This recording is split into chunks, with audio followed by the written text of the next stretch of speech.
Tradition of Indian environmentalism has been rural-based, anti-industry, anti-city. Chipko is the foundational event of Indian environmentalism. This is the history of environmental ideas before Chipko.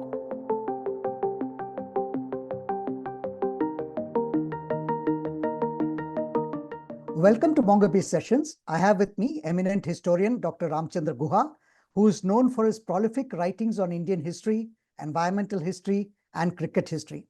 Ram's first book was on environmental history and was published from his PhD thesis.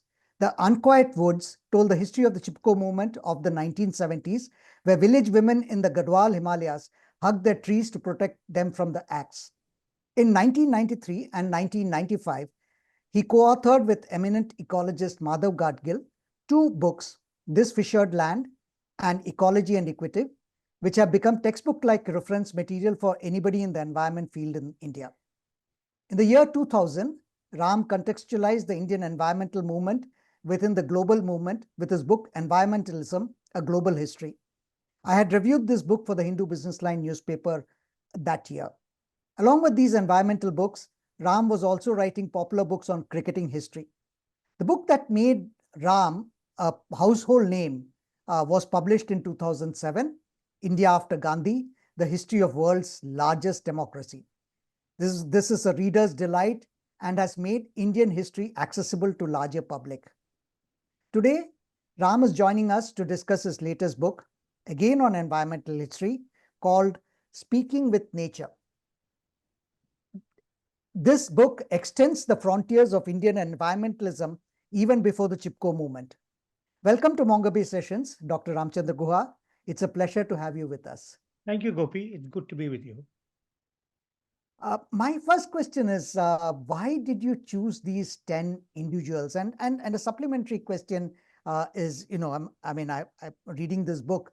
The standout for me was Patrick Geddes, because he talked of urban planning, which was rather unpopular at that particular point of time. It's just becoming popular, and I thought the weakest link in the book was K.M. Munshi.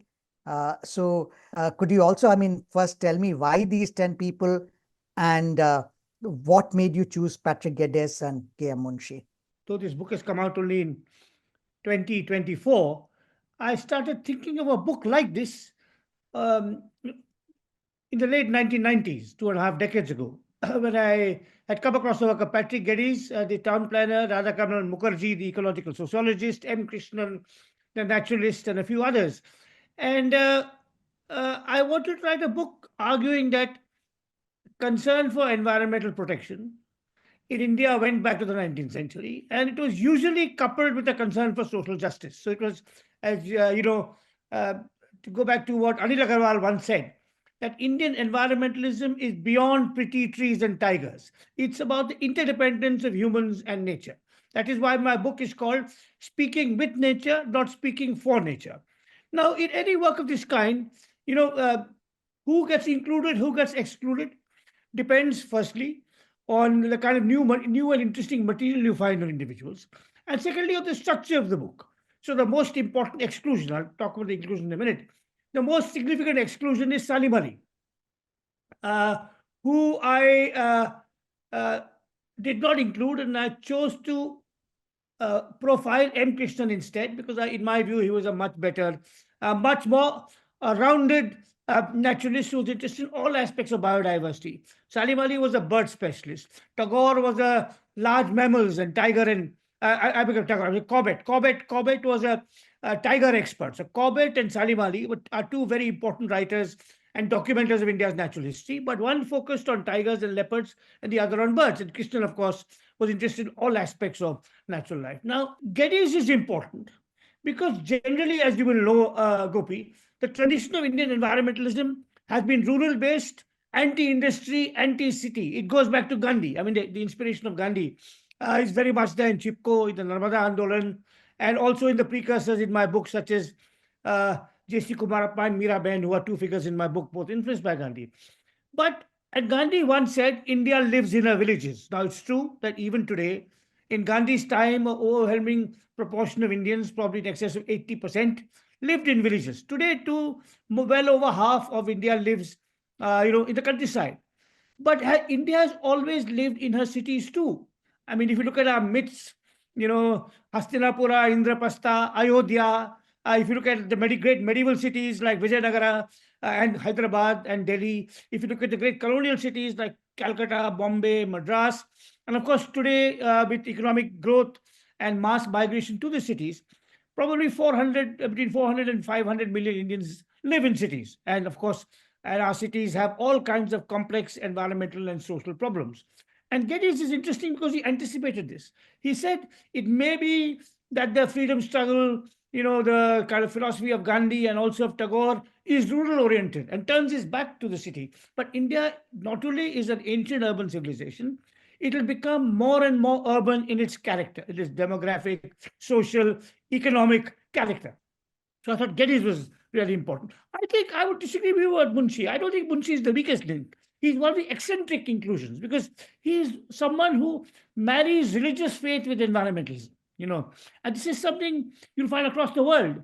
You'll find in America, Christian pastors interpreting the Bible in terms of stewardship of nature and calling on Christians to live harmoniously with their natural surroundings because of their faith. Buddhists would argue that the Buddha was, got enlightenment under the Bodhi tree. He practiced the middle way. So, and even in India, there is many Hindus claim that reverence for nature is intrinsic to us. It's in our scriptures. Now, of course, the facts are that Banaras is the most important city of the Hindu tradition, and the Ganga is polluted beyond measure. The Himalaya are sacred to Hinduism, but look how we've devastated the mountain range. So there is a slippage between theory and practice. But Munshi, I thought, was interesting because he's better known as a novelist and as a lawyer. But in his brief period as a minister in Nehru's cabinet, he tried to bring his religious faith towards the protection and nurturing of not the environment per se, but forests particularly. And he started a new festival called Vana Mahotsava, which never really took off, but he wanted to add a new festival to the Indian, already overpopulated Indian ritual calendar, focusing on trees. So I think each one of these 10 is interesting. I think different readers have had different, responses. And that's part of, I think, the nature of the exercise, that there's a diversity of people doing diverse kinds of things, but all in a sense early environmentalists before climate change, and even environmentalists before Chipko.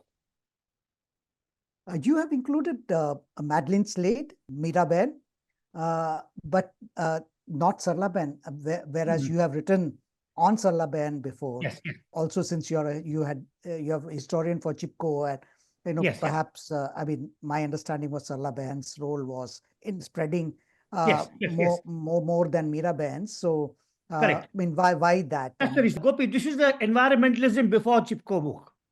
Okay. So Chipko started in 1973, and it's last year we observed the 50th anniversary of Chipko. Chipko is the foundational event of Indian environmentalism.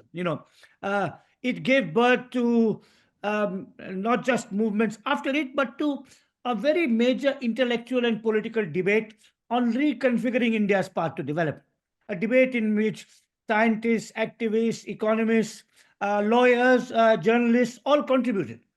And there's a very good book to be written by a younger scholar, which is the whole history of Indian environmentalism from Chipko and afterwards, the different strands, the forest, dams, mining, biodiversity, urban issues, different institutions like the Center for Ecological Sciences, ATREE, Center for Science and Environment, Kalpavriksh, the role of the media, first in highlighting it, and in recent decades, due to pressure from advertisers, suppressing our environmental issues, the role of politicians of different parties.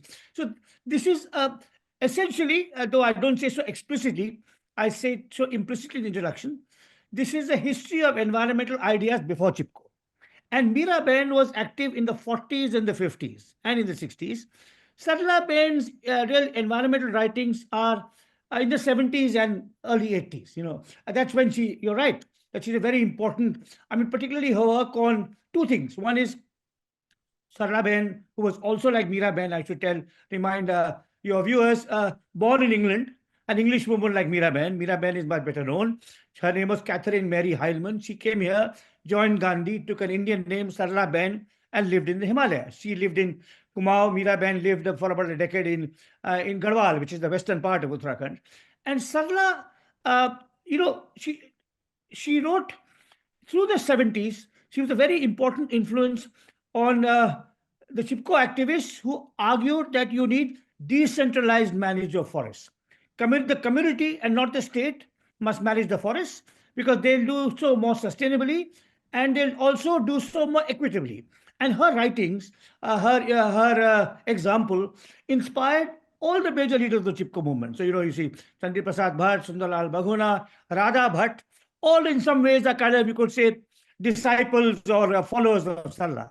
And so that was one. So she had a grassroots perspective, you know, in the Himalaya, particularly, where forests are so important for social, economic, and ecological reasons to show the path towards a more inclusive and more sustainable model of forest management. That's at the micro level. But she also had a macro perspective. Long before climate change, she wrote a book in 1979, translated in English in 1980. The Hindi title was Sanrakshan Ya Vinash, Conservation or Destruction.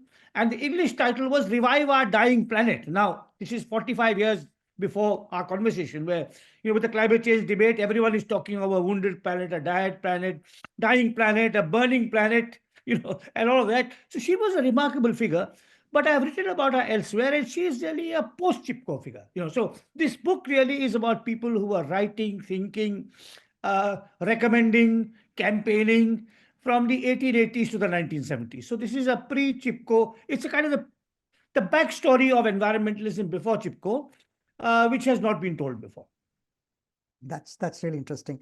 5 out of the 10 people that you have listed there, Patrick Geddes, Albert and Gabriel Howard, Madeline Slade, and Verrier Elwin are non-Indians. So do you see any issue in putting non-Indians in an Indian environment?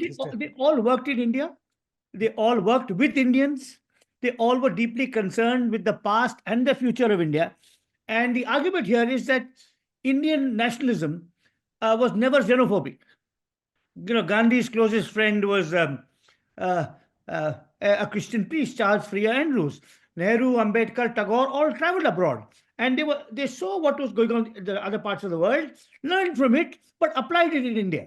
So Indian nationalists today, Indians have become narrow, xenophobic, chauvinistic. India is great, only India is good. But actually, that is not our tradition.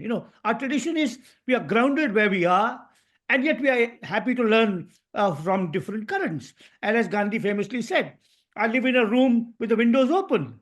So the winds of all from everywhere come, and I will not be blown off by any. So I think that is the greatness of the Indian freedom struggle. And these thinkers exemplify that Albert and Gabriel Howard were English agricultural scientists who worked with Indian peasants and interacted with Indian peasants and collaborated with Indian peasants. Patrick Geddes wrote the most insightful plans on Indian cities. Mira Ben and Sarla Ben, whom we talked about, were English women who were completely at home living in Uttarakhand with the villages of Uttarakhand. So I think, I believe environmentalism should not be nationalistic or xenophobic. Of course, you're grounded in India. What you do, what these people do, is determined by political, economic, cultural, and above all, the ecological realities of India. And that's where the value of their work is. But in fact, I believe that pluralism, open-mindedness are aspects of our, of our freedom struggle that we must renew today when we are becoming closed and xenophobic and shutting out the world. I want to take you back to a question. I mean, you partially answered that, but why do you think this book is relevant now? Because you are talking about people when India was modernizing and industrializing who had concerns. Now we are in the other end of quote unquote modernity and industrialization and facing entirely different issues. So why is it relevant? So the first thing I'd say is you read this book because it's a window into the past. And it's a window into a past that has been hidden, forgotten, obscured, underappreciated. So these were pioneering thinkers whom I have tried to bring to life through my research and my writing. Do they offer explicit solutions for today? No. Because as you say, they were living quite a long time ago. The context today is quite different. But they may not tell you how to manage your forest better, how to clean up your rivers, how to organize, how to make city transport less chaotic, how to make housing for the poor safer and more affordable. They can't give you those kinds of lessons. For that, you need Indian scientists and policymakers working today. But they can provide a philosophical approach to thinking through these issues. And also, they worked in many different parts of India. Tagore worked in Bengal, uh, Kumarappa worked in both South India and Central India. Mira worked in the Himalayas. The Gettys, wrote these plans all over. So, and they also worked in what I call different socio-ecological spaces. Elvin worked in the forest. Krishnan worked in the wild. Kumarappa and Howard and Mira worked in the village, in the farm, and Geddes worked in the city. So, by reading their work, at, by listening to their cautionary voices, I think it can't give us concrete, actionable lessons, but it can give us moral, philosophical, and you could even say ecological inspiration in how we want to live more harmoniously with each other and with the non-human world today. But it's essentially a work of history. It's telling readers about this fascinating under researched prehistory of Chipko. So but obviously, the historian's job is to open your mind. It's not to actually prescribe and tell you how you should behave. That's not the job of a historian. Ram, in the initial decades of your work, you focused on environment and cricket history. And then you did this deep dive into political history with India after Gandhi, and then associated books that came with it. Yeah. How did that deep dive change your perception of environment history? So I think as I said, I started the research for this present book, Speaking with Nature, in the 1990s. And in the mid 2000s, while I was, thinking of writing it up, I was diverted into writing India after Gandhi. Then I wrote a biography of Gandhi. But while working on those larger subjects, I became much more, I acquired a deeper acquaintance with the social and political conditions in which these thinkers worked. So it was actually, I think I understood the wider canvas against with Mira, Tagore, Howard, Geddes all worked much better because of I was working on this wider canvas. So I think in that sense, if you read this book, maybe you'll see the how each individual is located in his or her time, place, context, how their ideas are shaped by the ideas of other people working in different fields. In some ways, obviously, it's true that if I'd written it 20 years ago, I was younger, I may have been more passionate, more argumentative, even more prescriptive. The older I get, I'm less prescriptive. I want to document, analyze, reflect, not to proselytize or preach. When I was young, when you're young, you read, you mentioned Ecology and Equity, which was written 30 years ago. There may be an element of preaching there because that was written when both Madhav and I were much younger. But I think moving into social and political history and then returning to environmental history, I think enriched my work in environmental history. That's what at least I would like to believe. Yeah, and actually, what you said, I mean, if you were younger, it would have been different. I mean, you said you state that in example of Warrior Elvin in his earlier works, he was stronger, and then when he became part of the government and he becomes part of the the 5-year plans, he becomes slightly more accommodative of So 2 path-breaking books you wrote with Dr. Madhav Gadgil, This Fissured Land and Ecology and Equity, were published at the cusp of economic reforms, 1993, 1995. I mean, we hadn't seen the impacts of economic reforms happening, but they just been launched. Correct. 3 decades later, has that situation changed? I mean, if you were to write these books again, what would be your approach? I think we are not going to write these books again, but some younger scholars should. And again, so a book, Ecology and Equity for Today, 30 years after that book was written, with chapters on energy, on urban planning, on water, on forests and biodiversity, on housing and transportation, and how we need to integrate the ecological and environmental perspective in all these domains. And a book, in this book, my new book, Speaking with Nature, in the epilogue, I say that even if climate change did not exist, India would be an environmental disaster zone. Climate change is real and visible, and but there are many unconnected environmental problems that are damaging our everyday life and raising question marks about how sustainable is economic liberalization with no concern for environmental sustainability. How equitable is it? India, economic liberalization has some very good things. It has created entrepreneurship, innovation. It has lifted hundreds of millions of people out of poverty, but it has ravaged the environment. If you look at the state of our water, our rivers are biologically dead. I mean, you know this very well. I mean, if you look at the contamination of the soil, the depletion of groundwater aquifers, if you look at air pollution, and the shocking fact that no government is even concerned about this, and air pollution affects the poor. So environmental degradation in India is also discriminatory towards the poor and the vulnerable, because the rich will have air purifiers. They're protected from it, and that's why maybe the political class doesn't do very much about it.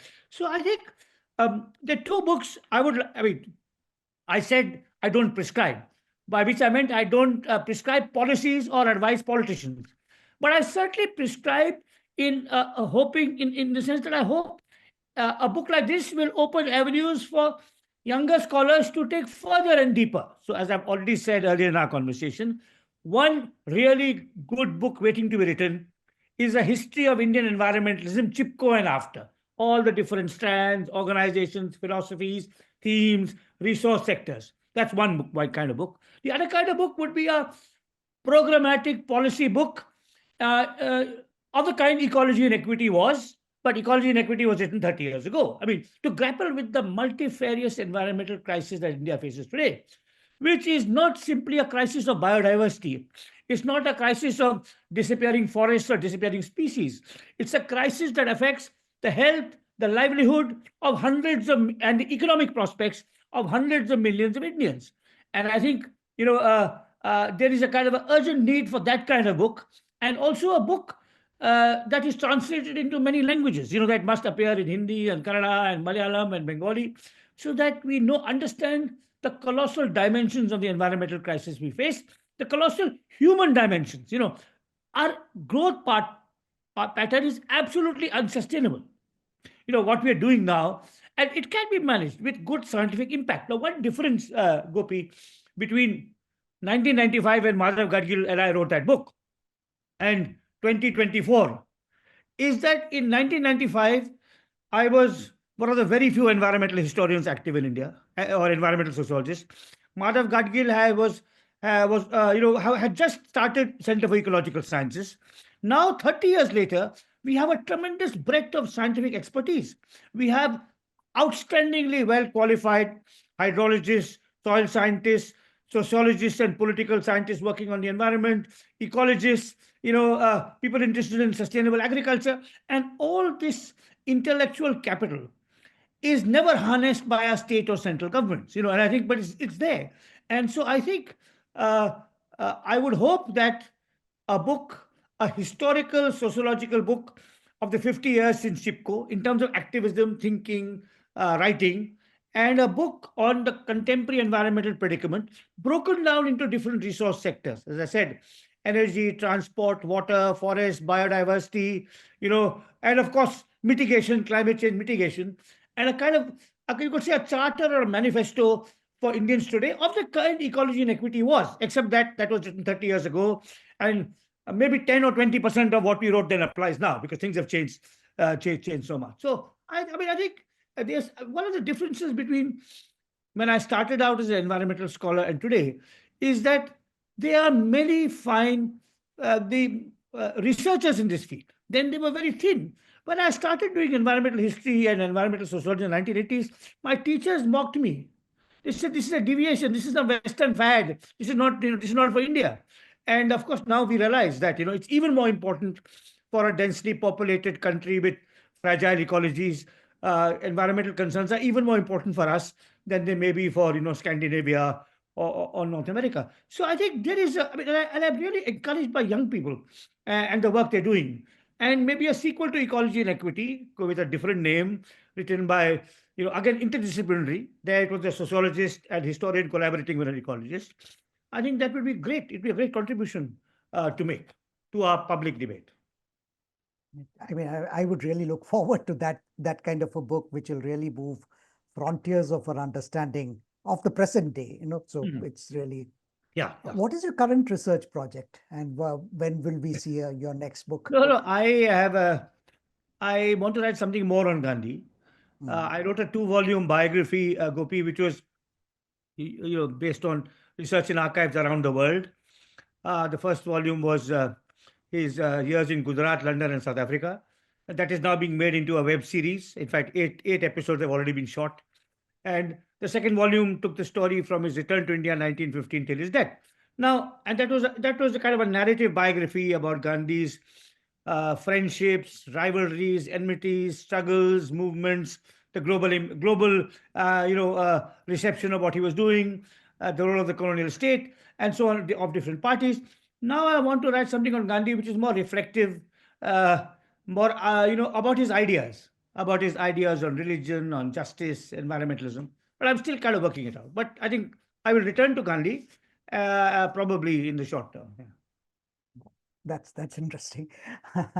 No, Ram, one of the reasons why we all like reading you and a lot of our readers ask this question, because a lot of our readers are young people wanting to write on the environment is about writing, and what is the kind of what goes into mechanics of writing, and what can make good writing, and I mean your subjects are interesting, but you also write very well, so, but I'm sure you would have put thought behind the mechanics of writing. So what would you want to tell? So I'll say something about the mechanics of writing, at least is how I practice it. But before that, I'd say, especially for young people who want to become writers, not creative writers. So I have no advice to offer poets, playwrights, and novelists. So because I have no expertise in any of those domains. But people who want to write works of nonfiction, either in sociology or history or politics or what is called narrative nonfiction or biography, the first thing I'd say before I come to the mechanics of how I write is be driven by what is inside you, not what there's a niche in the market. This will make me famous. There is no biography of this person. Let me fill this gap. Always be driven by your own inner passion. Don't be strategic in your choice of research topics. I think that is a mistake some young people make, is that they want to become famous very quickly.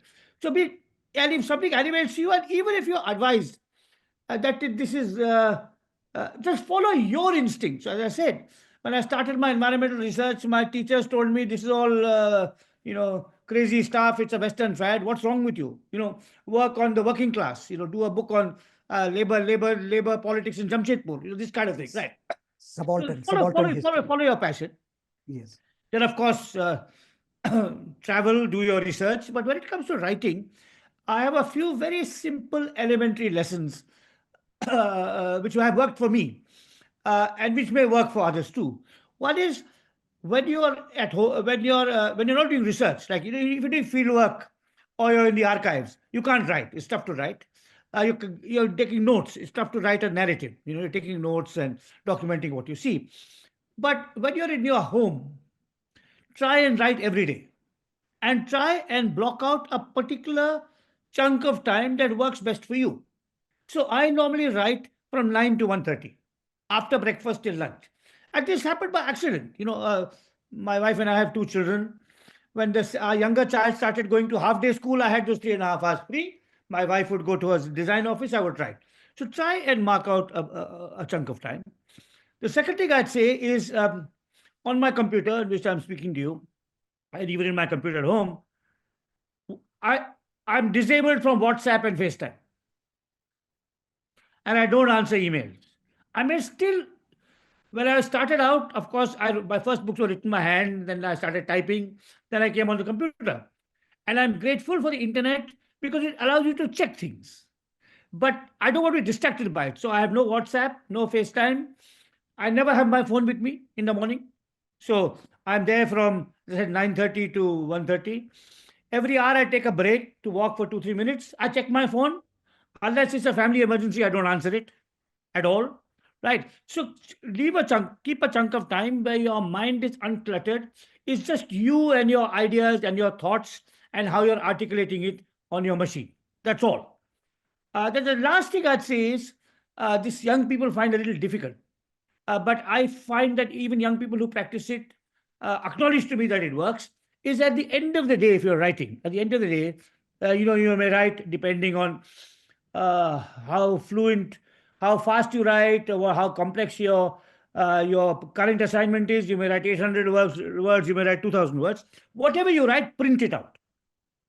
Don't be seduced by how it looks on the screen. It looks gorgeous on the screen. Print it out and then take it. And if you have 3 or 4 pages, then you can see, and with a pen, you can see what is wrong with it, what paragraph is clumsy, where the narrative flow is disrupted or unclear. So print out every day what you write. Young people think they can edit on the screen, and that is, I think, a mistake. So these are some of the things. Have a writing discipline. Try and work at least 20, 20 to 25 days in a month, 3 or 4 hours, and of course, endless revision. And so what I do is I write every day. I will write maybe 3, 4 pages, print it out, correct it. Then that will, after a week or two, about 2 weeks, it'll become a full chapter.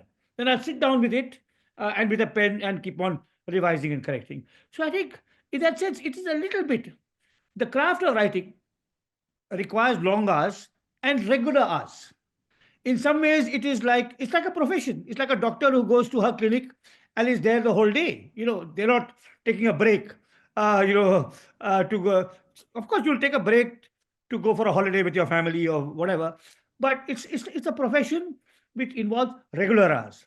So, but it's not like a doctor or a teacher or a corporate executive. In that, it's a solitary profession. So in some ways that's more difficult, because it's just between you and your thoughts and how you are articulating them. So in some ways, it kind a more plausible comparison is with a musician who's doing riyaz for 3 hours, singing, practicing the notes, refining the raga, not getting it wrong, getting it right. So that's how I would see. But don't be distracted. Never have your phone with you. And in my case, I also disable WhatsApp and FaceTime. It's not there. It's there on my regular phone, which I see once every 2, 3 hours. But you have to, it's just you and your thoughts and your research and organizing the research, crafting the narrative. So solitude is very important for a writer. Now, some other things I do, which may not work for others. Just the last thing I'd say, you have I said regular routine. In my case, I work from 9:30 to 1:30. And sometimes I may do an hour or two of work in the afternoon or evenings as well. But I find personally, every morning before breakfast, I walk for an hour alone, not with headphones, not even with my phone. I just walk with nothing, just with my ideas. And I'm clear about what I wrote yesterday, what was the problem, what I might write today. So I walk, and luckily in Bangalore, we have nice parks. So I walk for an hour every day in the morning. Then after between breakfast and lunch, I write. And the evening, I generally listen to classical music because that kind of calms me. That in a sense is a. But a regular hours, treating it like a profession, and not thinking when I'm in the mood, I will write. When the muse hits me, no. You have to do it every bloody day. You can't say today I can't do it. Maybe that day your work is not good because you're not inspired. But you have to just sit down and get on with it. Thank you, Ram. I mean, as a journalist, I mean, I suppose if I were to wait for my muse to hit me, I may not earn a living at all. But one thing which I find it difficult, and maybe I'll have to try, is to keep cell phone and messaging away during. Just keep it. Just keep it. I said because I don't know whether you have children, but because I only see it once an hour in case there's a family issue. Yeah. Because you or my mother who's something. Otherwise, it's not there. I don't answer calls. I don't take calls if the phone is not with me, and WhatsApp and FaceTime is disabled. Absolutely disabled from my computer. Thank you very much for your time, Ram. Thank you very much for talking with Mongabay India. It was a pleasure speaking with you. And we'll await more books from you. And please keep us, educated and also entertained, which is very important, because dry books are don't get readers. Thank you very much for your scholarship. Thank you. Thank Gopi. you very much. Thank you.